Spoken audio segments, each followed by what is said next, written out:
Hey everybody, Jay Weidner here. We're back again. I want to thank you all for watching. Make sure you subscribe, pass it on to your friends, do whatever you can to help the show. I'm going to keep going here. I am going to have a video soon about James Gillian, and we'll talk about him at some future point. But right now, I think the subject that we're about to address today is way more important than some of that silly stuff.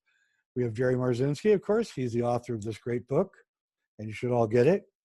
And just so if you're not watching, it's called An Amazing Journey into the Psychotic Mind by Jerry Marzinsky and Sherry Sweeney. And just to give you a brief recap, Jerry was a psychologist. He worked in prisons. He worked all over the place in hospitals, dealing with seriously psychotic persons. And as he advanced in his career and learned more and more, he began to realize that the voices that people were claiming they were hearing were real, and they weren't them. Those are the two major discoveries, I think, that the voices were real and that they are not the person hearing them. They're exteriorized entities. And I think, Jerry, that actually, if you take this as being the truth, and I do, then this is actually the major root of mental illness. This is, these voices are, well, like I said, I did a non-scientific survey, and a lot of people hear exteriorized voices, and they're almost always malignant. I don't think I've heard yet a benevolent voice coming from these creatures. I have a voice in my head, but it's me. I mean, it's my higher self or whatever, some kind of exterior voice that looks at what I'm doing and tells me when I'm, screwing up and when I'm not. And so, but that's not what this is. And that's why I want to make sure people understand, like Werner Erhard, he does talk about the critic and how you can quell the critic, but that's not what we're talking about here. We're not talking about the critic that lives inside you. We're talking about voices that whisper to you and tell you things that you don't want to hear. You're ugly, you should kill yourself, these kinds of things. And so this, I believe, is at the very basis of our mental illness problem. Would you agree? Well, yeah, the way you think is at the very basis of that. And before we go on and I get in trouble with the authorities, I want to demote myself from the psychiatrist introduction I got last time. I'm not a psychiatrist, nor am I a full-fledged psychologist. I went through 2 years in supposed to be the best PhD program in the country, and it just made me sick. So I got 4 years of graduate school in counseling and psychology and 35 years on the front lines of mental health. Yeah, well, I'm not all that impressed with people's education. Hang on here. I'm not too impressed with people's education. Well, smartest people I know only got to high school. And I agree with you, but the stuff that I'm bringing up, psychiatry, the Psychiatric Mafia is not going to like this. Yep. And neither are psychologists who think they have some secret that they're teaching in graduate school that they're going to impart to you for $50,000 or $100,000, whatever it costs to get through graduate school. More like they don't have. They've got nothing. They've got nothing that was of real use to me in working on the front lines, other than allowing me access to a clinical population. It's almost like they have to brainwash you sufficiently before they'll let you have access. So if you tried to walk into a state hospital or something right now and say, hey, I want to talk to some of your patients, you probably wouldn't be allowed. Same thing with the state prison. You just would not be able to get access to these people. So to get a sample of a number of schizophrenics would be almost impossible for the average guy, and virtually impossible for a psychologist who was just trying to walk in there and try to do some investigations. They'd go, oh no, we can't allow that. It's too dangerous. You're going to get hurt, or you got to sign a waiver, and the patient's got to sign a waiver, and it's just not going to happen. So just to get access to find out the stuff that I found out, if you're already working in there, if you're already working in a mental health center or in a psychiatric hospital, you can check this stuff out for yourself. Just don't take my word for it. Ask the patient, which is something psychiatrists just will not do. Right. That's actually, you're right. You're one of the few people that's been on the front lines for many decades, really, and you've seen this. And I could never have that kind of access, even if I was writing a book. In fact, if I was writing a book or making a documentary about this, they would probably make sure I never had access, right? Yeah. Yep. You bet. Because you would be the crazy guy. right, and which is interesting. And so you got to have access to all of these people, and you got to see them up close, and you actually took them seriously when they told you they had these voices. And you've Well, actually, at first I wasn't sure. right. I believed what I was taught in school, that these things were hallucinations. But after a while, I saw that whatever these things were, they were the root of whatever was causing the behavior.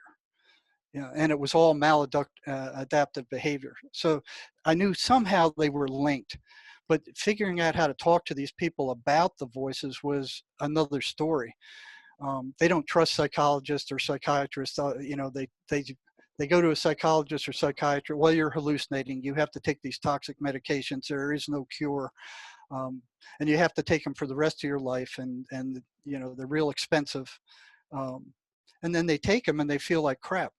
It's just the side effects are awful. But they kept trying to tell psychiatrists, well, they're real, and the psychiatrists go, no, they're not. This is what you need to believe. They are hallucinations, and your mind is broken. There's a chemical imbalance in there, and you just have to take these meds. There is no other treatment. And any other kind of treatment, any natural treatment or shamans, they're completely blown out by the psychiatric mafia. They don't want to hear it, And they're going, well, what do you want to take us back to the Stone Age? For me, it was whatever worked. And I don't care if it was standing on my head and making grunt noises. If that worked against the voices, I would use it. It had to work.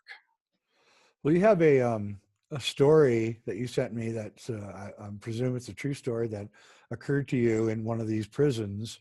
Or was it a prison? I don't think it was. No, a prison. it was the ER. Right. It was an ER, and it's called The Black Toads, which is a great title, by the way. Why don't you tell us that story? Because that's a very revealing story. You don't have to, just paraphrase it. You don't have to read it, but you lived it, so you know it. So tell us.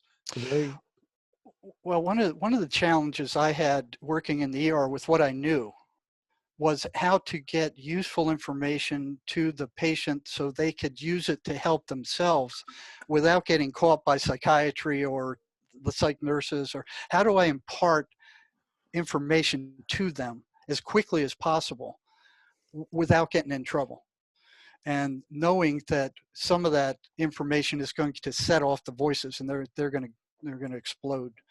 So one day I walk into the ER, and this was in a major hospital, and here's this gal out in the middle of the annex. So she's surrounded by psych patients in bed with beds, and she's out in the middle. The television's playing, and she's kicking and punching like a karate something or other. And I watch her and walk in, and the psych nurse says, "That's Lily out there. She's your next assignment. She's your next person to evaluate." And I asked Sue, I said, have you gotten any medication in her yet? She looks like she's pretty animated. She goes, no, I'm still waiting for the order to come through. So, I mean, she's running around, she's kicking, she's punching, at the air, fighting whatever she sees. And I'm supposed to be locking myself into a little 12 by 12 cubic room with her. Oh my God. The door locks from the outside, so I can get out from the inside, but nobody can get in from the outside. So if things go bad, which they do very quickly in these kind of situations, nobody can get in there. So I'm asking Sue, I said, how long is it going to be before you can get some meds in her? And she goes, I've requested it, and I'm waiting for the request to come through. And so in the meantime, I pull up her toxicology report, and I see that she just got out of a detox probably a week or so ago. So I know her system isn't flooded with all kinds of drugs, but she was hot for benzos, opiates, marijuana, and amphetamine, but not alcohol, which is good because alcohol on top of amphetamine is a real bad mixture. And see, these guys, the police drug her in off after she went to a mental health center demanding medicine for the voices. So she missed her 2 appointments. And this particular mental health center, they're trying to save money. So if they don't come 2 in a row, they go, oh, okay, we don't have to pay for you anymore. That's more profit for us. And she was demanding medications, and she was all, pissed off because they had terminated her and she needed the help. She'd been buying Seroquel off the street and she couldn't find it anymore, and the voices were getting stronger and stronger. So she demanded, she caused a big stir in the mental health center. They called the police. The police drug her into the ER and kind of dumped her off, and that's where I met her. So I started looking up her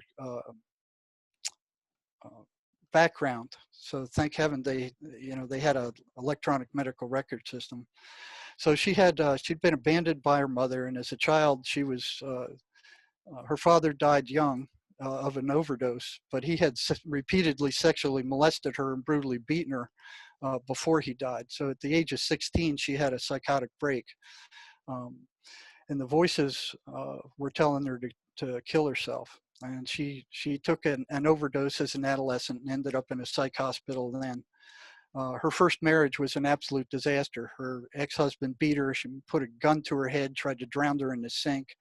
And the voices started up and were telling her to kill herself, that everybody would be better off without her. So she went into the bathroom and she slit her wrist in warm water, and she was bleeding out. And her first husband knocked on the door and wanted her to come out. She refused, and she didn't say anything. So he smashed down the door, and then he drug her to the hospital.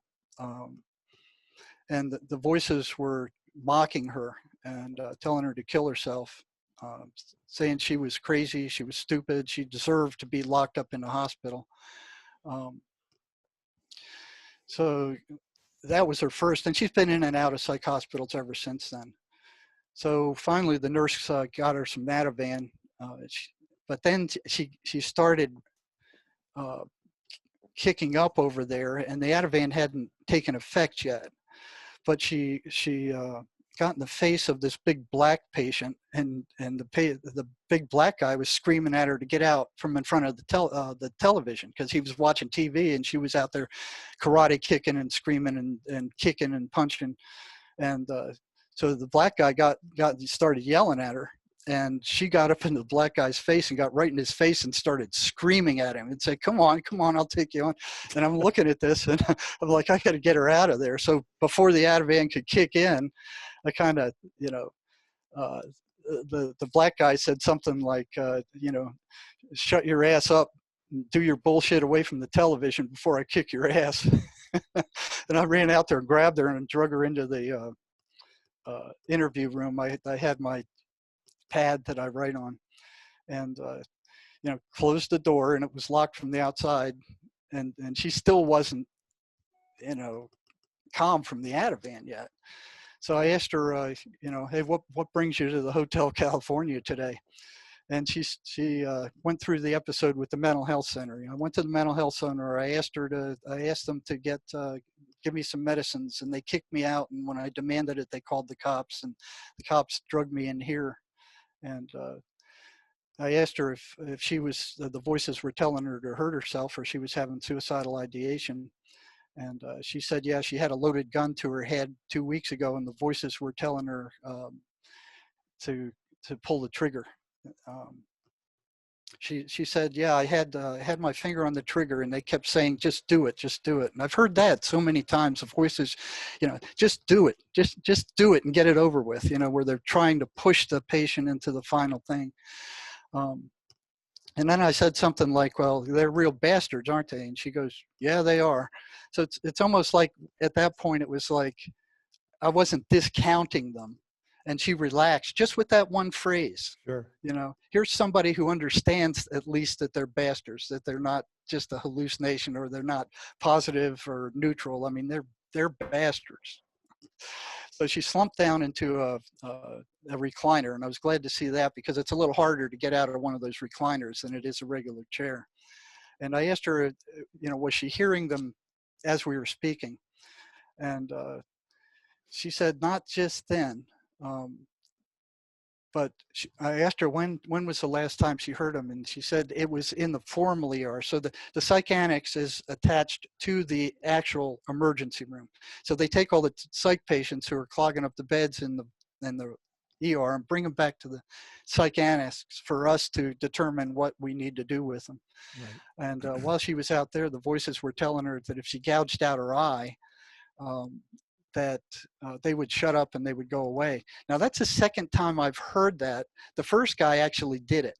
Yeah. And he gouged out his eye, and the voices came back after he did it, and they started mocking him and laughing at him, saying, well, you deserve it. You're so stupid. You listened to us. And now he's disfigured for the rest of his life. So that's going to be generating negative emotional energy the whole time.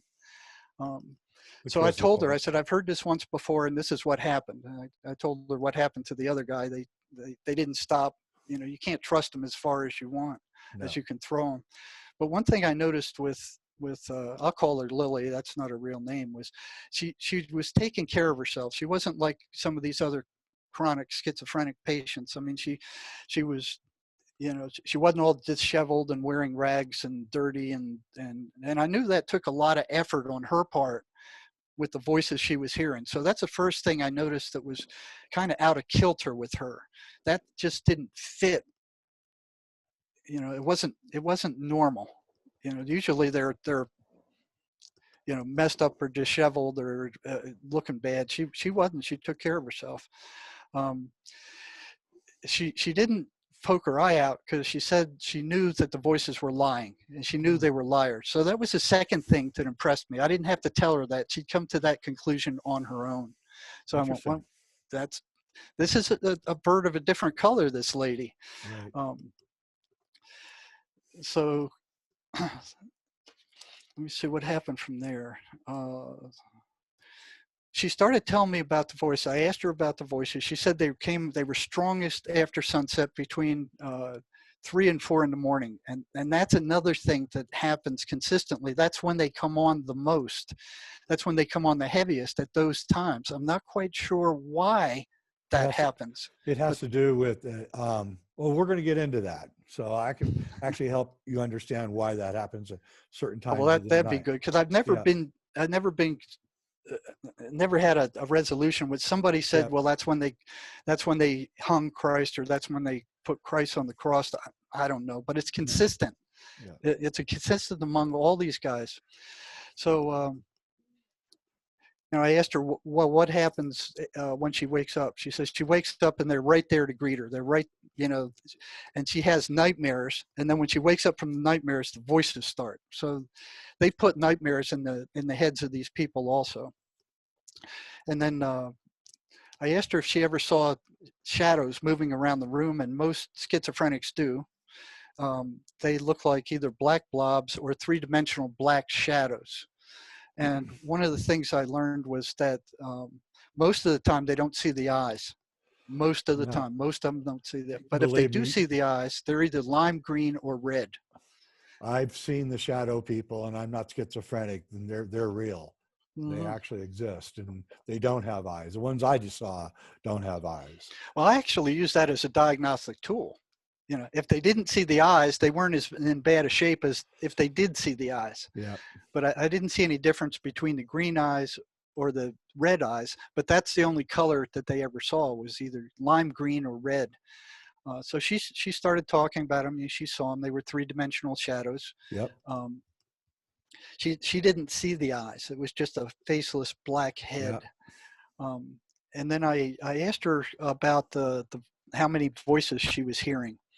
And she said she was hearing, I think it was one male and a screaming baby.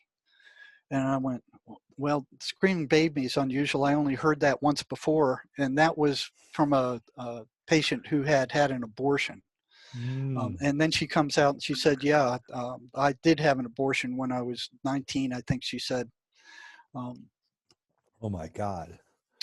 So, it was, she perceived that as the baby that she murdered was screaming. Wow. And then she talked about the voices talking behind her back and arguing with one another. So, which is interesting. I've heard that before. They argue with one another about what they should do or what they should say. But another schizophrenic who is hearing voices can't hear her voices, and it's only within their heads. It doesn't move out. So the voices in the head of one schizophrenic can't talk or don't talk to the voices in the head of another. That's interesting. And that was one thing I was curious about also, and I asked a bunch of them about that. So I think she said she was 16 when she got that abortion, and then she started having night terrors about demons murdering her baby. And then she said a weird thing. It was when she woke up at 16, she saw pieces of the baby that they had taken out. And that horrified her, that freaked her out. And she just kept ruminating on that. And then she started hearing the screaming of the baby, and it would get real high pitched. She said at one point it actually shattered the window of her bedroom, that it got so bad. And she said one night that the alarm clock fell on the floor, and it was blinking 12 midnight, and fell on the floor, and it shattered into a bunch of pieces. And I'm not sure whether this was true or a hallucination, but she experienced it as if it were true, and she was telling me as if it were true. She said after it fell to the floor and shattered, the pieces rose up into the air. And after a while, she started seeing symbols, dreaming about symbols. And it reminded me of that movie, what was it? What was the guy who was Beautiful Mind or something to that effect, where this guy was painting symbols all over the place. That's right. Yeah. Well, that's the only patient I've ever met who actually did the symbols. I'd never met another one who painted symbols all over a wall. This one did, and she said that the demons started coming through the symbols. Like sigils. And I asked her if she was hearing the voices right now. So what I wanted to do, I only had a limited amount of time. One thing they have to know is, if they're going to do any work on their own, is that these things aren't who they are, that it's not their minds, and this voice is not them who's speaking to them. They have to know that. Otherwise, they'll believe what psychiatry says. Their minds are broken. There's nothing they can do about it, and they just have to take the drugs. I mean, it's a very helpless feeling where you can't do anything yourself. Right. It's like, well, you just got to trust these guys to do everything for you. You can't fight back on your own, because you don't know what to do, and all they're telling you to do is take meds. So once they know that these aren't their minds, it's not their mind who's speaking to them, that these are entities that are separate, that makes a huge difference, because now it's like it's not them, it's an enemy aside from who they are. Their mind isn't nuts, their mind isn't broken.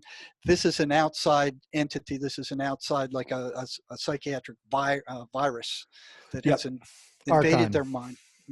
Archons, and it's kind of feeding on them. So she already understood that they were liars. She already understood that they weren't who she was.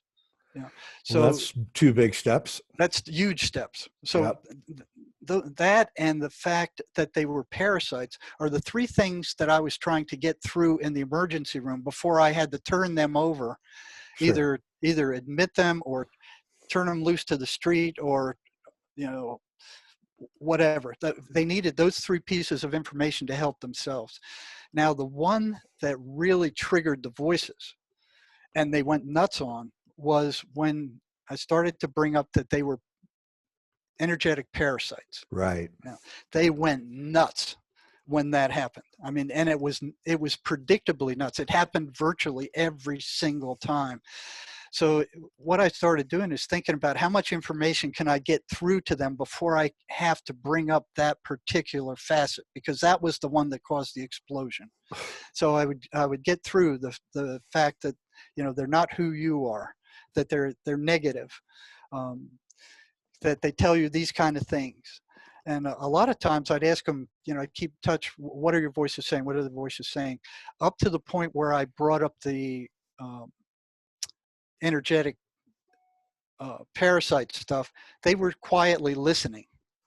You know, and I had one patient in the prison who I asked about that, and I said, "Hey, show your voices this." I had something to show him, and I gave it to him, and he said they can see it. You know, they can see it through his eyes, and that's the first time I realized they're looking through the patient's eyes. You know, so they can see everything the patient sees, they can hear everything the patient hears.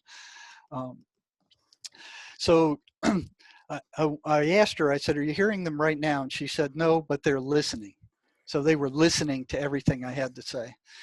And I told her, I said, "Well, okay, you're not hearing them now, but you will be in about 5 minutes, and they're going to be real pissed off.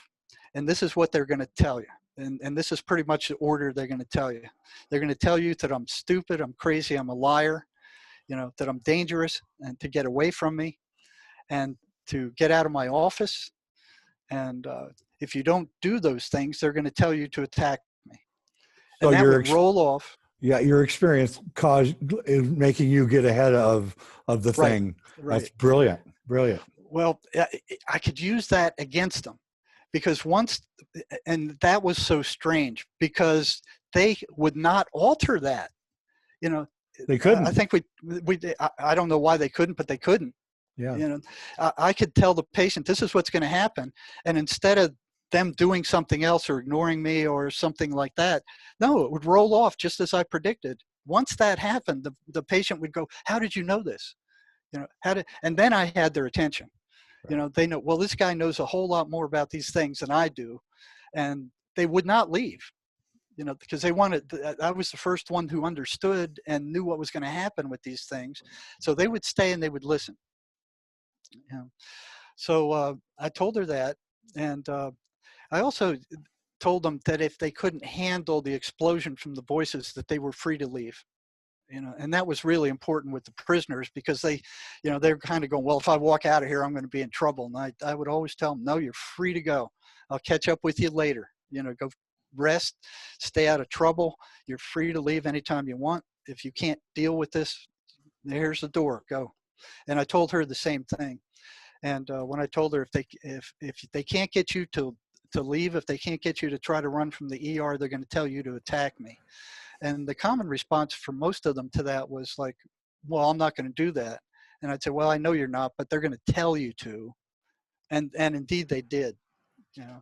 So we kind of agreed upon that. And I told her, if you have to leave, go, and I'll catch up with you later. And let me see, I asked her about the energy drain, you know, because that's a workup to their draining. Yeah, and that's something that I asked her, you know, do you feel exhausted? Do you feel completely drained after the voices attack? And she said, yeah, I do. You know, and I said, she said, how do you know this? And I kind of diverted her and said, well, you didn't use that energy just laying around in bed, did you? You know, you're just trying to get to sleep. You weren't doing any physical labor. And she said, no. And I said, well, if you didn't use it, where did it go? And she was the first one. Now, this was another thing that was real unusual for patients. 98% of them would say, I don't know. You know, I don't know where it goes. She said, they took it. And it blew me away. It's like, this is the first one I encountered in a long time who was aware, and I was kind of stunned. So not only did she know the other stuff that I needed to get through to her, she also knew they were energy parasites. And I'm like, this lady is very unusual. You know, so I'm like, okay, I got to get this through to her. So she knew they were energy parasites. But what I wanted to hear. She told me when she was in the ER that she was watching a doctor give a diagnosis to a patient in the formal ER. And she was watching these. Now, I didn't know this at the time, so let me hold this off. So she asked me if I could hear them. And I said, no, I can't hear them. I can't see them, but I can feel them. And then she said, I can see them and hear them. And I said, what do they look like? She said, some are big and dark. Some look like evil angels. She said, some look like creeping shadows, and some look like snakes and cats. So here I'm taking all this in, like, you know, well, that's interesting. And I said, what were they doing in the ER? And I remember her telling me I never saw more of them than I saw while I was in the ER. You know, in where all the other the medical patients were, you know, just full. And I said, what were they doing? And, you know, as soon as I asked her that question, her face just turned white. And then she hunched over and she put her hands over her head like this, and then over her eyes too. And then she started squirming in the chair. And then she jumped to her feet and she started pacing back and forth. And that took me by surprise. You know, it was like, whoa, what's going on here? So I'm thinking, whatever these voices are, they don't want me to have that information. And they're torturing her so she won't give it to me. So she looked like a caged animal. And then she goes, I got to get out of here. I got to get out of here now. So I move out of the way, open the door, and I said, go. She runs out. And she runs over to the patient bathroom, and it's locked. So then she paces around the floor in the lobby a little bit. And I'm kind of standing outside the door for a minute watching her. And I'm going, okay, now what is the psych nurse going to think about this? You know, when something like that happens, you go back in and you go, well, what did you do to her? Right. That was their first question. And yeah, I don't want to even get into that with these guys. You know, they have no idea what's going on in there. They have a camera, so, you know, if they're watching it, they can tell if you're being attacked, but they can't hear anything. You know, there's no audio to it. So she runs into the bathroom. She can't get in there. She paces the floor some. I go back in, I start, you know, I leave the door open, and I'm writing some notes. And then she comes back in, and she's pacing around, and she asked, can I leave the door open? And I was a little leery about that, because if you leave the door open, then another patient can get in, or the staff can hear what we're talking about. But she wasn't comfortable unless I did that. So I left it cracked a little bit, and I lowered my voice a little bit. And then I went, you know, they're hitting you pretty hard, aren't they? And, you know, what surprised me was that usually when they're hitting the patient, they also hit me. You know, and it happens simultaneously. So they're hearing voices screaming in their heads, and what I'm getting is this icky electrical feeling. And there's no other feeling in the world like it. It's like it's not quite like a chill, but it's just this icky electrical feeling that I feel over my body. And it's like a pressure. Yeah. There's pressure to it. And there's nothing else like it. I've never experienced anything else like it. It's unique to these things. And, you know, 99% of the time when I experience that, it's working with a schizophrenic patient in the ER or in the hospital. And there was one time I was meditating on my roof and I felt it. And I'm like, what's going on here? You know, I was being hit and I wasn't anywhere near the hospital. Yeah. So that weirded me out. So it kind of makes my skin crawl. And they were very strong. It was very strong. And this has only happened a handful of times to me. It was so strong that I couldn't think. It was like somebody had poured syrup on my brain, and I'm struggling to formulate the thoughts. You know, well, your brain is electricity, so what they're doing is they're overwhelming your own electrical circuits in the brain, which is what they're doing to the victims too. Well, I think that there may be something to it, because you know, the victims are kind of confused, and I was like struggling to formulate my thoughts. It was like nothing's ever like that has ever happened to me. Even when you drink a lot of alcohol, it wasn't like that. It was like my thoughts were stuck in the muck, and I couldn't get them out. And I'd never experienced anything like that, I don't think, up until that point. I might have. Yeah, I did in the prison. So I kind of knew what it was, but it doesn't happen that often. And it only happens with the voices that are very strong. Right. You know, normal ones, it doesn't happen. So they're hitting her, they're hitting me, and she's pacing. She says there were two of them now, and that the babies were screaming, and that there was no way I can reach her now because they were just so loud. They had completely taken over her mind, and she was looking, you know, she was terrified. I mean, she was kind of panicking, like, because they were hitting her very strong. And I said, okay, let's shut them up. Now, if I've thoughts are things. Now, I kind of found this out by reading some shamanic stuff and reading some another therapist who kind of works with this stuff. What you can visualize to attack them in their world actually materializes in their world. Right. You know, which is strange because you're thinking it, and you don't see it as having any form or anything. It's just kind of a thought, and you know, you're always having thoughts. So I found out that if I visualized a explosion of light happening in the patient, a massive explosion of light, and these things being blasted out, and then a net of light coming and sweeping them up and putting them into a big box of white light that they couldn't get out of, that the physical symptoms of the attack would dissipate. Right. You know, so she was having headaches and anxiety and all this. That stuff would stop once I do that. And what surprised me is that they could speak through that box of light. They could still, you know, the physical stuff that they were causing. So that icky feeling that I had, and the headaches and the anxiety and the patient was having, those things would disappear once these things were put in the box of light, but they could still speak through it. Right. So what I would do, and this sounds bizarre, I mean, I know it sounds bizarre, I would get a diagnosis right now from any psychiatrist of schizoaffective. But I swear to God, this is how it happened.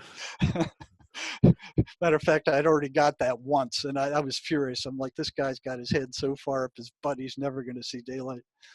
But once that happened, the physical stuff stopped. The icky crap with me stopped, but they were still talking to her. So I visualized a roll of duct tape being wrapped around all their mouths, including the baby. And what was strange was she said, they're no longer speaking, but they're going, and I'm like, okay, that's a new twist to this. You know, it's another world. It's a totally another world. And when I first entered this, I had no idea, you know, what the roadmap was. I had no map. You know, it was just like, okay, I'm here. What do I do? Where do I go? What's happening? What are these things? How do they function? Can they get me? I mean, it was like, by this time I had a good cognitive map of what's happening, what they do, what to expect. But all that was learned through the College of Hard Knocks. I mean, I paid dearly for that information. So we did that, and they shut up. And I asked her, okay, are they gone? And she goes, yeah. She said something like, the silence is deafening, or I haven't heard silence like that in years. And I think I also asked, I also asked for Archangel Michael to help out too. I usually do that, you know, so you can bring in the positive spiritual forces, Right. and ask them, but they won't come unless you ask. That's right. You have to ask, and the patient has to ask. So the voices disappeared. They went silent. And what a relief. Well, they will come back. This is only a temporary thing, so I could get through to her. So she said, I don't remember the last time it was so quiet. She said, how did you do that? And I said, I'll tell you in a minute, but I want you to tell me first what you saw while you were in the ER. You know, what were these shadows doing? What were the things you saw? What were they doing there? and she said they were attaching themselves to people. Yep. And she said they had their hands on patients who were lying in bed. She said they were making them sick. Yeah. And she said she watched one doctor give a diagnosis to a patient. And she was watching this, and as he was giving the diagnosis, she saw black toads pouring out of his mouth. And then she said, she looked at me and she said, if the patient believes what he was saying, he would get that illness. And that blew me away. It's like, because doctors are such an authority figure that you would believe them. I mean, 90%. Well, yeah, but what was so strange about it was the doctor was giving the patient that illness, according to her, and she was seeing things that I couldn't. You know, so the doctor also had entities attached to it. Well, I maybe I never thought about it that way, but if they were coming out of his mouth, yep, that's what's going on. You know, and they were black toads, and I'm finding all this fascinating. Maybe that's why the doctors don't want to really help them. Well, this was a medical doctor, this one. It wasn't a psychiatrist. You can be a medical doctor and function just perfectly and still have Archons attached to you. In fact, probably if you immerse yourself in that society, your chances of getting attachments are very high, I think. Well, I think with psychiatrists, that's especially true. Exactly. Judging from their suicide rate. Yep. But she also said she saw angels working in there too. Yep. You know, and I asked her, well, what did the angels look like? And as soon as I asked that question, my skin started to crawl again. It was like they were coming on like gangbusters. And again, I found it difficult to speak. And I'm looking at her, and I'm feeling like I'm being crushed. And she's sitting there like nothing's happening, which is highly unusual. Usually we're both hit at the same time. You know, so she's being hit, I'm being hit, but I'm being hit, and she's just sitting there like nothing's happening. So I'm like, another odd twist. You know, and I'm like, what is going on here? Why aren't they getting us both? Why are they just getting me? And I asked her, I said, did they come back, or are they hitting you? And she goes, no, they're not hitting me. And I'm struggling to speak because they were so, I mean, I wasn't hearing anything, but it was just that brain fog. You know, I'm like asking her, like, well, what is it that's hitting me if they're not hitting you? And I kind of had to struggle to get the words out. She goes, well, that's their commander. So I knew they had echelons because the prisoners told me that. Yeah. And it was growing in intensity. And she said, it's the dark commander, it's the dark entity that's over the others. So I guess it was like the big kahuna. And I don't know how many different levels they have. I know they have at least 2, because that happened to me in the prison too. Yep. You know, I think I asked for help, and that dissipated. And then I asked her, back to questioning again. I said, well, what did the angels look like? So I wanted this information because they were trying to block it. And if they were trying to block it, I wanted it. And she said they were much bigger than the dark ones. And then she got hit. She stopped speaking, and she's kind of looking, you know, inside herself. And I could see she was being hit. So I said, the buzzards aren't letting up, are they? And I said, this is their last ditch effort to stop you from telling me what was going on in there. So I said, you do it this time. I said, you ask your guardian angels for help to drive them away. Yep. Okay. Now, a lot of times that works. It doesn't last, but it works long enough for them to see that there is some outside force they can call on to make these things disappear if they ask earnestly. You know, if they just go, oh, well, yeah, guardian angels come in. No, but if they ask earnestly, much of the time, something will appear and shut these things up temporarily. Absolutely. You know? Yep. Now, once they see that, they know there's a positive side also. So that's a good teaching tool for them also. I asked her, I said, okay, ask your guardian angels and pray to get rid of these things. And then she started praying for strength. And I find that a lot of them do that. Instead of asking to get rid of them, they pray for, oh, give me the strength to deal with this. And I said, no, don't do that, because they'll take it. Don't pray for strength. Pray to get rid of them. So once she did that, she closed her eyes and they went away, temporarily.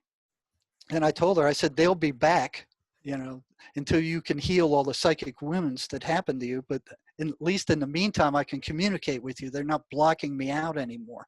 So she learned something for herself there too, that she could do this. And that's another thing that I tried to teach patients.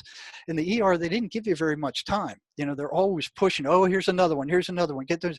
It's like a big revolving door. Get them in, drug them, kick them out. They go off their meds 2 weeks later and they're back again. And in the meantime, they're milking the dickens out of the insurance agencies, charging them thousands of dollars on each round. They're not curing anything. They're putting them on the meds. They release them. They go off their meds, and then they come back again. It's just like a big revolving door. They're doing nothing beneficial for the patient in the long run at all. Let me say. I asked her, well, what are you going to do the next time the voices come? And she knew to pray. She knew there was a pack of lies. One of the things they do is they make them forget all the stuff I tell them to do once they get out. Sure. So by the time they leave the session, they've forgotten 85% of what I told them. So I usually ask them, I say, okay, what did I tell you to do when you're out there on your own? And very few of them can repeat all the things I've told them to do to fight against the voices. Lily was like, bam, bam, bam, bam. She remembered every single one, which was another highly unusual thing that happened. And she repeated it accurately, which took me back. And then the psych nurse knocks on the door and goes, hey, you're taking too much time in there. You got to get out here and help us clear the ER. So I told her, I said, well, I just got to, I'm finishing them up. Just got another minute or two. And she leaves, closes the door. And then suddenly Lily just blurts out, just out of nowhere. She says, evil attracts evil, and I attract, and evil I attracted when I was molested. And that was passed on, the molestation was passed on to my daughter. My daughter was also sexually molested, and the man who molested her is dead. This came out of nowhere. It was like she just sitting there, all of a sudden she blurts this out. And I go, well, what happened to him? And she doesn't answer. She just gets a sly look on her face like, the Cheshire cat. Yeah. She knows something. She knows something, and I knew something. And I'm like, when I realized she'd killed this guy, I was stunned. Good for her.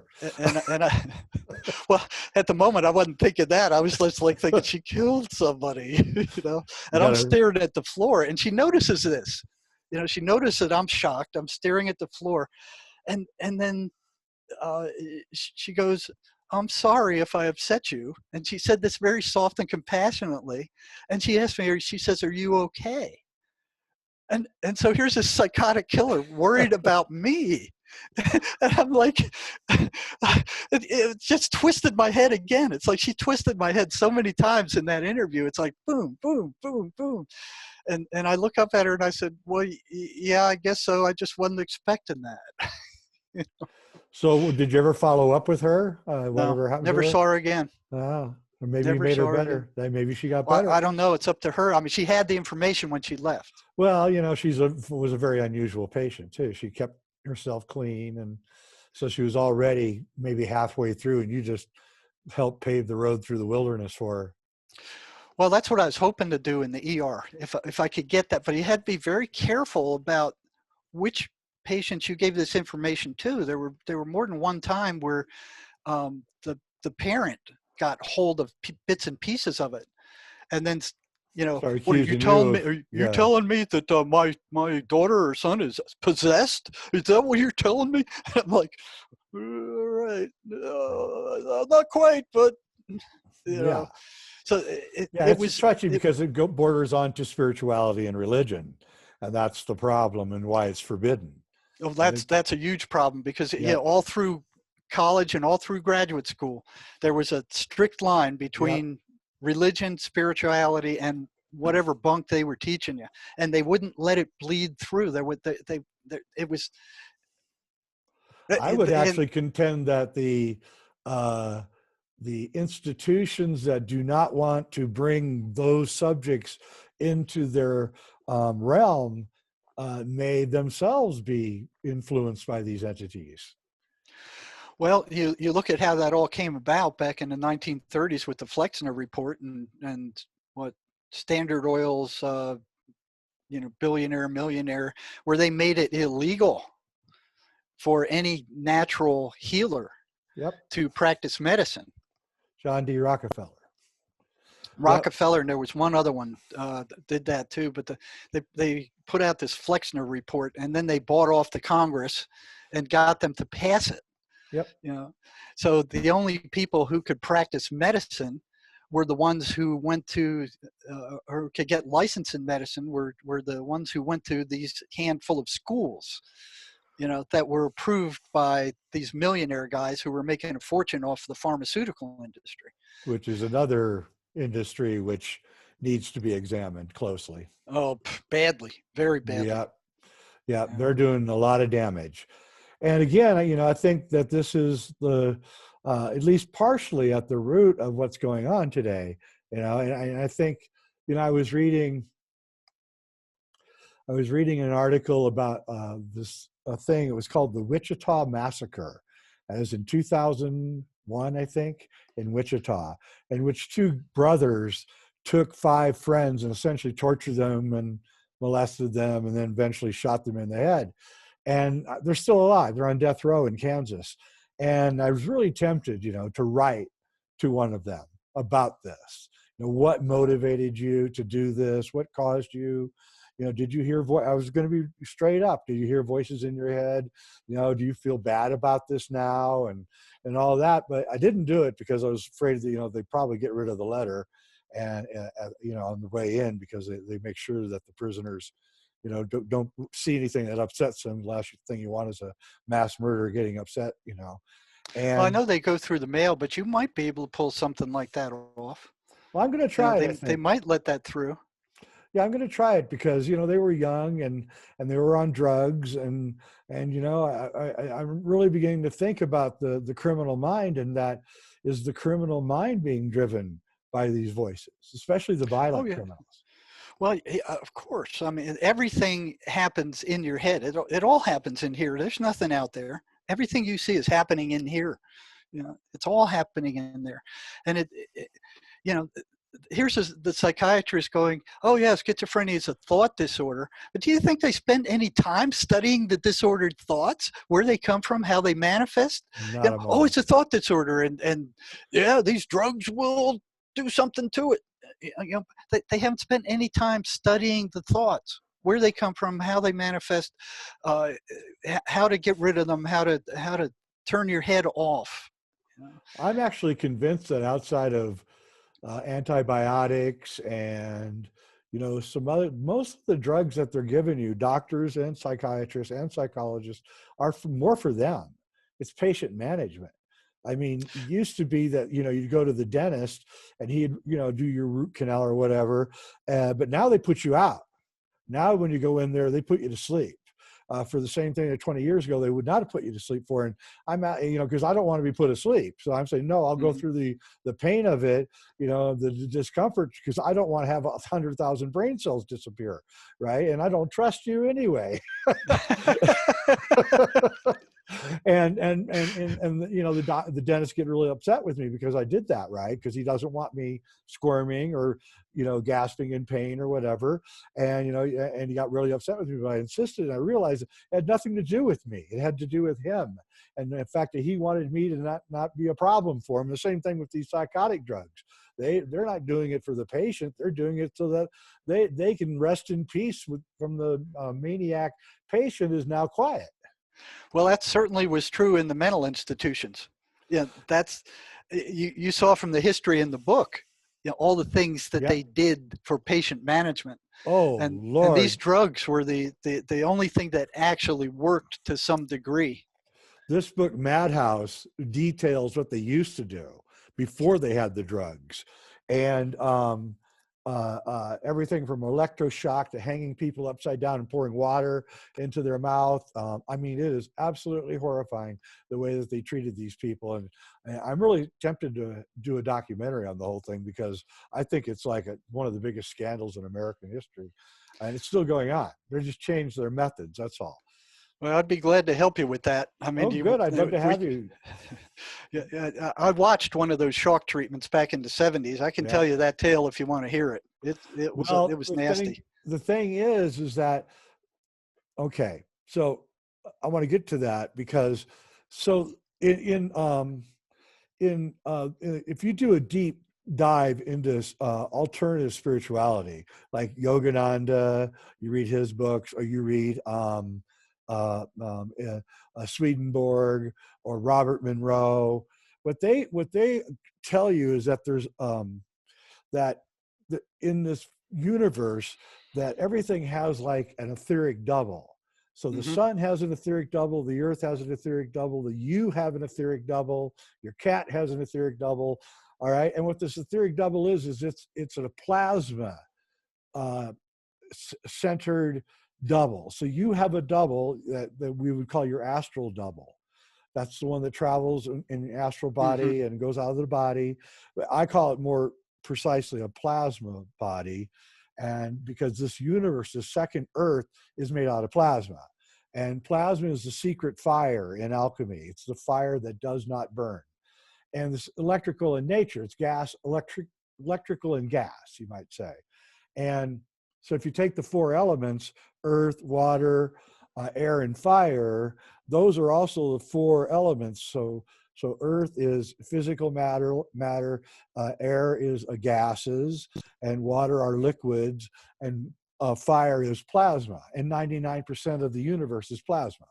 And if you look at telescope pictures, especially Hubble, you will see these, what they call Birkeland currents. And these are gigantic, millions of miles of currents that are connecting between stars, which are also plasma. And these Birkeland currents are just like blood plasma. And highways. Yeah, they do. And so we are electrical in nature. Our brains are electrical. Our bodies are like, that's why our blood is red. It's magnetic. And these creatures occupy this second earth, and they're all around us all the time. There's good ones, there's bad ones, there's indifferent ones. Just like walking through the jungle, you're going to have animals that don't like you, animals that don't care about you, and some animals will be friendly to you. And so what you want to do, of course, when you're in a precarious situation like being in a jungle, you want to make sure that the bad animals don't attack you. So you do precautions, you take precautions, you have a list of things that you do. I was just in the jungle, and you know, you can get bit by something and be sick within 30 seconds, an insect. And the world is like that. And what I'm saying is that we are walking around at the bottom of an ocean that we can't see, that we don't know, and there are animals, entities in that ocean that will come and do you in if you're not careful. And I fully agree. I fully agree. And this is the secret of the occult world. I don't like the word occult. A spiritual world. And this is what alchemists do. What alchemists do is they create what they call the philosopher's stone, which is an attractor of the good entities. That's all it is. It attracts in good entities until your philosopher's stone is like full of this plasma and it begins glowing. When it gets full of this plasma, and then they ingest some of it, and then they have that in them, which gives them health and enlightenment and things like that. And so the alchemists were very much aware of this plasma world, and they used it to their advantage. And the anti-alchemists know about this world also, and they use the negative energies to their advantage. And so this world that we live in is built around the accumulation of negative energy. And money itself isn't negative, but the desire to have vast amounts of money is a negative idea. And so these things are electrical, and they're all around us. And that's why your hair stands up when you go to a place that's haunted, for instance. That's probably a human entity that can't find its way back in the afterlife. And it's hanging around in its house, reliving some kind of recycling, probably psychotic kind of thing. And when you go to a haunted house, like the Stanley Hotel in Estes Park, Colorado, you know, a 150-year-old hotel that's been haunted by all these spirits, your hair stands on end, the neck hair stands on end. That's because you're around all this electrical energy that's running rampant. But also, the thing that I really like about your work is the one thing that's always bugged me in life is people who are irrational. You'll be with someone and they'll just have a series of irrational ideas. And I've never understood why they would waste their time pursuing all this irrationality. But now I get it. The irrational ideas are probably these voices telling them irrational ideas for the fun of it. Because I really think that these voices are pernicious, and they command people to do things. How many times have you heard a criminal telling you that they heard a voice telling them to go do something and they just did it, and then regret it all the time? Yeah. And they don't know why they did it, and a lot of times they don't even remember doing it. Like Sirhan heard a voice that told him to kill JFK or RFK, Robert Kennedy. Over and over and over, he heard this voice, and he went and he does not to this day remember shooting Robert Kennedy, even though 40 witnesses saw him do it and everything. And he said the voice went away as soon as he killed Robert Kennedy. He said that went away, and he felt like an idiot, right, that he had done it. And so we see this over and over, and I believe that the root of our spiritual problems is this, that we need to find protocols that, like what you're discovering, that allow us to quell those voices, and we'll have a much happier world. On our own. On our own. So kind of take this out of the hands of psychiatry, which is poisoning people with those drugs, and teach people how to get rid of these things on their own. The schizophrenics are just the far end of the normal curve. These things hit us all, but they're most visible, they're most evident in schizophrenics. You study that bottom 5%, and it's very clear if you just open your head and look and ask them. I mean, talk to them. These guys don't talk to them. You know, they don't ask them about the voices.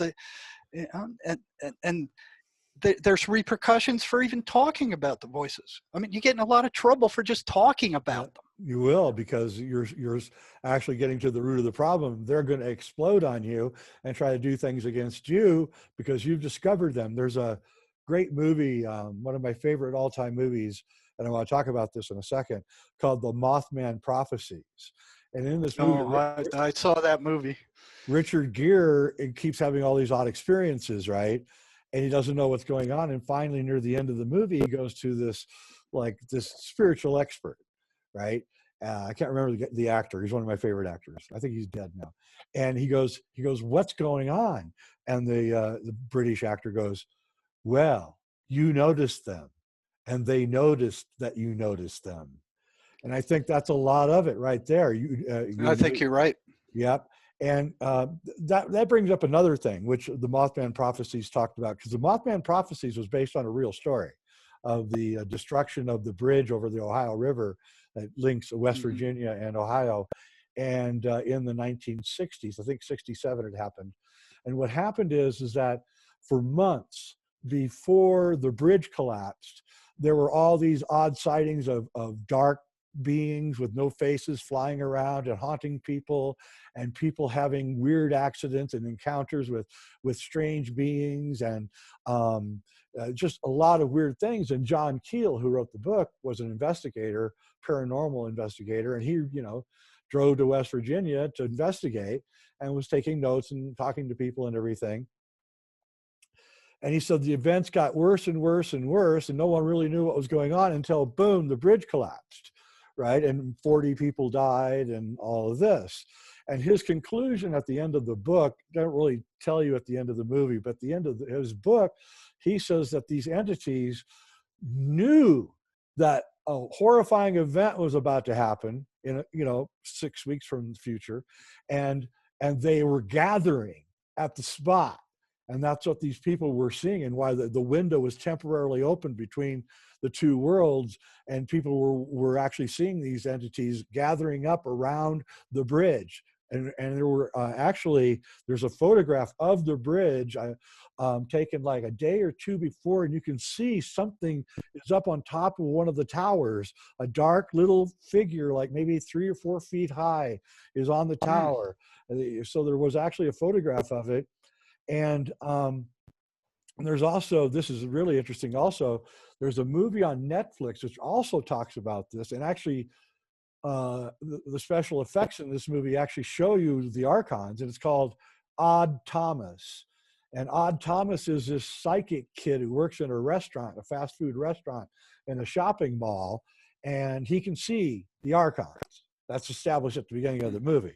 But as the movie progresses, he notices that in the shopping mall, there's more and more Archons gathering, and he doesn't know why. At the end of the movie, a mass murderer comes into the shopping mall and kills a bunch of people, and you can actually see the Archons going into the scene where all the mayhem is happening. It's a very interesting movie, and it's based on a novel by Dean Koontz. Now, why that's interesting is because Dean Koontz also wrote a novel in 1981 called Dark Eyes, I believe it. And in that novel, he actually predicts a pneumonia-like flu hitting and attacking the human population in the year 2020. So I don't know. That's interesting. Yeah. Very interesting. Very interesting. Like the entities are gathering up now, right, for the big event that's happening now, which is all these people dying from this disease. I'm not saying that's happening, folks. I'm just pointing out that somebody wrote this book about Archons and also wrote another book about, predicted exactly when the flu pneumonia would hit, and cosmic coincidence, machines working overtime there.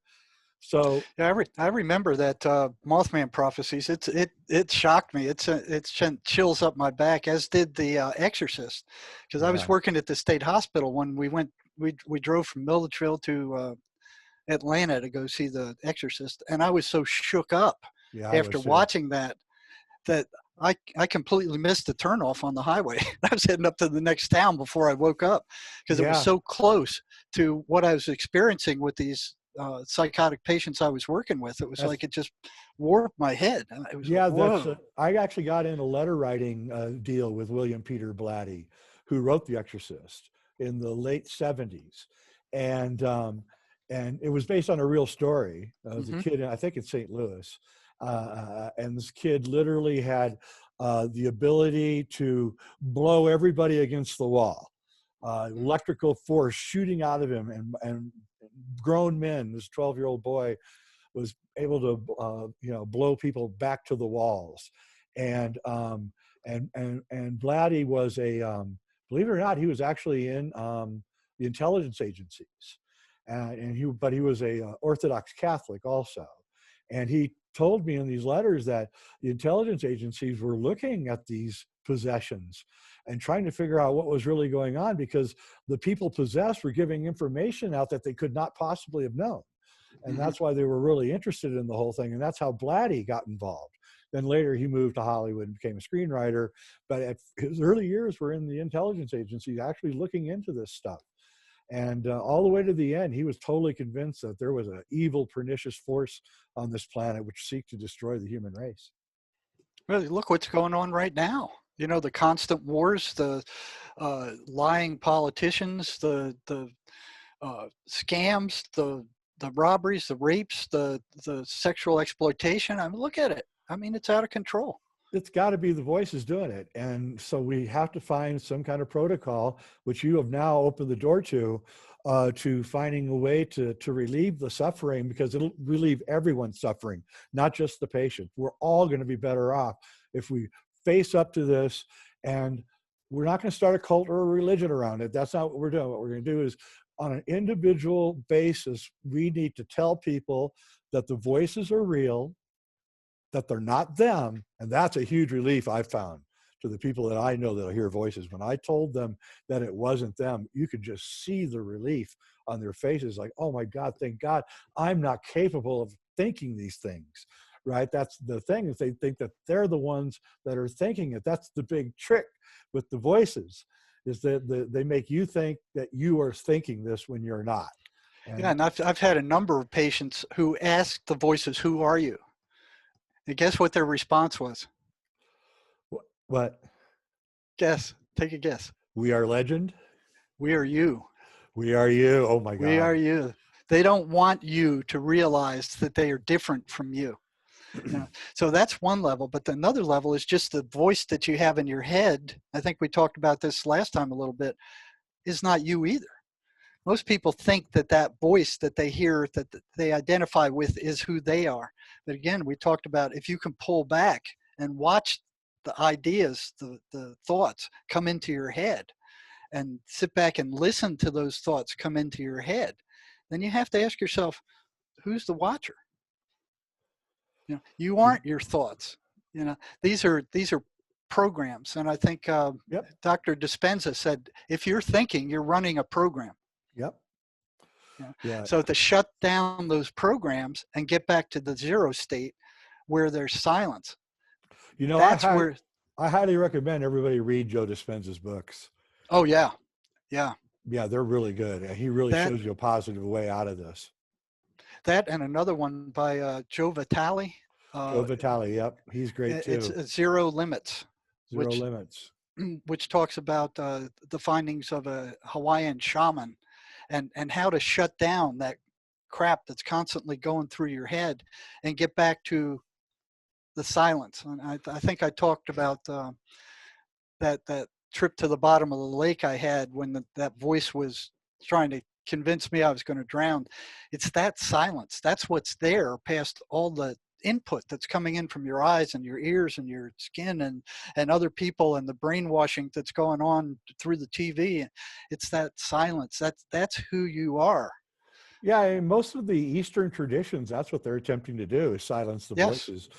Zen or whatever. And they will slap you on the back with a stick while you're meditating because they know you're hearing the voices. And they go, bam, nope, stop the voices. Right? I'll never forget. One time I was surfing in Southern California, and I got hit by a riptide. And we call it the washing machine. So you start going around in the water with your surfboards clipped to your foot, your ankle. And I was in this washing machine for maybe a minute, and it was starting to drown.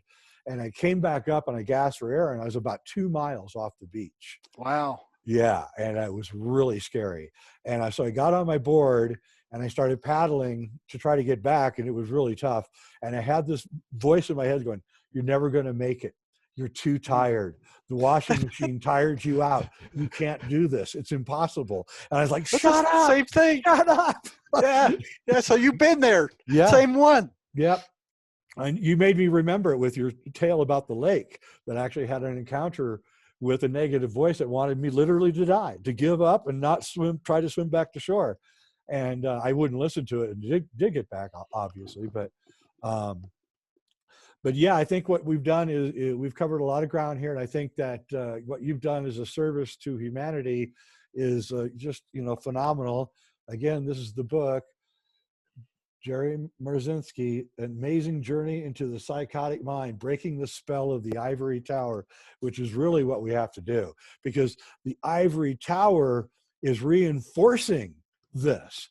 Yes. Either on purpose or because they don't care. I don't know which. I think it's a little of both. Well, there's a lot of money involved. The pharmaceutical industry is controlling the ivory tower. Yeah, so it's actually in their interest to have more people hear voices, malignant voices, and because they're going to sell more drugs. Right. So the TV and the TV shows and the movies and the news and the media are all doing things to make you be in a psychotic state where you'll begin hearing these voices. And so part of the protocol is to stay away from all that junk. I mean, I meet people all the time who just basically repeat what they heard on the news. And it's like a repeating thing in their head, and they believe what they're hearing. And you're like, there's no evidence for what you're saying. You realize there's no evidence for what you're saying. That's somebody on TV who you thought was an authority, but have you seen any evidence for this? And then they're like, no, I really haven't. I go, it's because it's fake. It's fake. And they're using fake news to drive us out of our minds. And also they're fake illnesses that you turn on the TV and it's all these, oh, well, if you have these crazy symptoms, well, we have this Zastro Super drug that you can take. Every single one of those diagnoses in the DSM we talked about are all made up. They're all made up. Every single one of them. If you're watching TV, I hope you're watching something nice, but if you are watching TV, hold the mute button with you. And when those ads come on telling you about turn them off. Pharmaceutical, do not let those in. I mean it. Do not let those ads into your head. Do not. They are designed to make you into a chronic, what is the word where you're not sick, but you think you are? Hypochondriac. Those ads are designed to make you into a hypochondriac, to believe they're selling illness. They're selling illness. They are. They're selling illness. And you're supposed to go to your doctor and tell him that you have the illness so he can give you the drug that they're advertising. What? Isn't that bizarre? Isn't that absolutely bizarre? Totally but they're bizarre. getting away with it. And they've been getting away with it for decades. Yeah. So you have to stay away from all this negativity. That's the key. Do something positive for yourself every day. There's a great station on Sirius called Spa, which they refuse to have any vocals and no percussion. And it's really good for inducing a positive state. Yoga is really good. Meditation is really good. And walking in nature, walk in the woods, breathe fresh air, get sunshine. These are the keys and eat healthy food and stay away from drugs and alcohol. That's the key to at least a start to getting away from these voices. They can be quelled, and we are now, I think, finally admitting to ourselves that this is the problem. And so, the first step to solving a problem is admitting that you have it, and we have this problem, and now we have to solve it. And so since the establishment seems hell-bent on creating memes and media that induce these things, we have to reject them too. And so find positive YouTube shows, listen to positive music, do spiritual things. And nature is a great healer too. It is. And the program that Sherry kind of refined, the That's a Lie program, keep in mind that every negative thought about yourself or somebody else is put into your mind by these things. And you need to call that a lie. So as soon as something comes up, oh, you're stupid, that's a lie. Or you're ugly, that's a lie. Or you're never going to succeed at anything. You need to counter that with that's a lie. Because if you buy it, they're like fishermen. They cast that in and they bait the hook, and they have access to all your memories. Everything rotten you've ever done, they know about it. Yes, they do. They'll bait the hook and they'll throw it in front of you, and you can bite on this. And if you do, they got you. And that generates that negative emotional energy that they feed off. So that's a lie program. When you repeat that's a lie to some crazy, stupid thing they accuse you of, doesn't allow them to grip and get a hold of you. Because if you buy into it, then you're feeding them. I would agree with you completely. And it's a basic fact of life that you have to understand is that most of what you're hearing is a lie. And so you just have to understand that when you hear I like to say, if somebody is telling you something that sounds completely fantastic, it probably is. So, don't believe it. When somebody tells you something, you have your first reaction, go, well, yeah, maybe, but then again, maybe not. And then you'll find your life is also a lot easier because they're making memes, which are causing the voices to go into your head. And that's what the media, and I worked my whole life in media, and I never realized that that's what we were actually doing until I read your book. I mean, I knew it was bad. Don't get me wrong. I knew what we were doing was bad, but I didn't realize that I was actually inducing things that may be very unhealthy. And Yeah, so, and most people who work in that industry they're just playing their part. They don't understand the bigger picture of what they're doing. You know, the yes, murder pictures, yep, the war pictures, all these negative things that's all producing negative emotion. it is. And there's not much that you can do but shut it off. And that's what I do now. And I find I'm not even interested. I don't know if it's me, by the way, or if this is happening on a collective level, but you guys can tell me in your comments, are you guys having a hard time watching a movie for 2 hours? Because the last year and a half, I just haven't, I don't know. I think it's the internet is destroying my long-term attention span or something, because I just, I get about halfway through a movie and I'm like, ugh, this is boring. And I turn it off, and I can't get my attention span to do it anymore. And I hear other people telling me the same thing. So maybe the internet is destroying our ability for long-term, but maybe that's a good thing too. We don't know. All I know is that the explosion of the media on the internet has, in the end, will be a positive thing, because we can have points of view like what you're presenting for the first time, because you would never be able to get on mainstream media. Not Oh no, not at no. first. Maybe if you break Nope. through on the alternative, eventually someone will have you on, but you are going to be banned. I guarantee it. Oh yeah. Oh, I know it. You know, I have no doubt. That's why I'm going through guys like you, Yeah, because I'm not even going to try. You I know, wouldn't I'm not either. even going to try. I don't try. I've no. In fact, I got asked. I broke the Joan Benet Ramsey murder like 20 Oh, years ago, and I've had like requests from CBS and NBC and Fox to be on and talk about it. Nope, no, thank you. I don't want to be on you at all. I know you'll edit what I say and make me look like an idiot, and I don't want anything to do with it. So, and again, why are they doing that, right? hmm How When you look at what pervasive. they're doing politically, I mean, Oh, I it, wanted to ask you about that.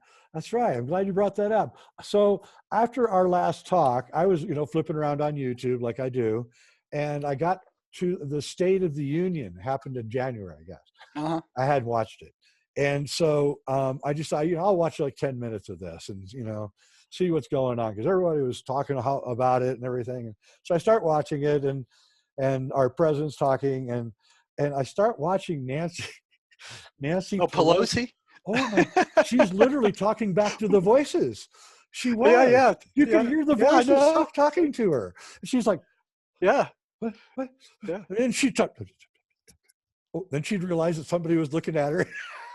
And I didn't even watch the rest. I had the sound down. I wasn't listening to it. I just watched her for like a half hour. I was, oh my God, that poor woman. She's hearing voices. And I think Yeah, and you look up, and she's like, oh, where her eyes are bugging out, and she has that paper cut already, so she could rip it easily yeah. ahead of time. You know. So you think the voices told her to tear the speech up? Oh, I'm sure the whole bunch of that crowd, Schumer and Oh, Nadler and they all of all them, do they all of them. all look Yeah. like they're possessed? You know what? They just yesterday, one of the underground stations said that a bunch of people, real rich people who were contributing to them, have been indicted for illegal money laundering or Right. something to their campaign. So they're the next step to be brought down. So things are changing all around the world. You look at people are no longer satisfied with the status quo. They're catching on to what's happening, and that these things are controlling us and not for our best interest. And they're rioting all over the world, in Paris, but they won't cover this stuff on mainstream media. No. You have to go on the internet and see what's happening in Chile and Paris and Germany and all these places where they're rioting. They won't talk about it.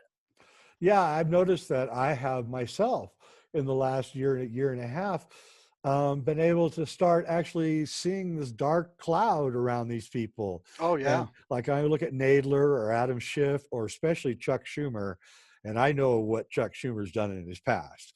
Chuck Schumer, whoa. I mean, he is one nasty guy, trust me. Yes. And he has this dark cloud around him. And it's like I can't describe it other than it looks like they have to take a spiritual shower. Well, yeah, you can feel it though. Just look at him, and you could just feel it rolling off him. You really can. And so I think maybe the human race is going to figure out what they look like, and maybe we'll start rejecting them, because I can now tell who they are. If I meet one, I can tell now. I don't have anything to do with them. Okay, see you later. Yeah. And I tell my wife, don't ever invite that person to our house. Yeah, I've developed that in the prison, and here's my wife, out there talking to somebody that I'm getting really bad vibes Yeah, from. I'm same going, here. what are you doing? It's And like, she's so innocent. She's like, oh, yeah, she doesn't see it. yeah. She's not sensitive to it at all. And I grab her and kind of, one time I remember we were in Rome, she was talking to this gypsy who was maneuvering in there to steal her purse. Sure.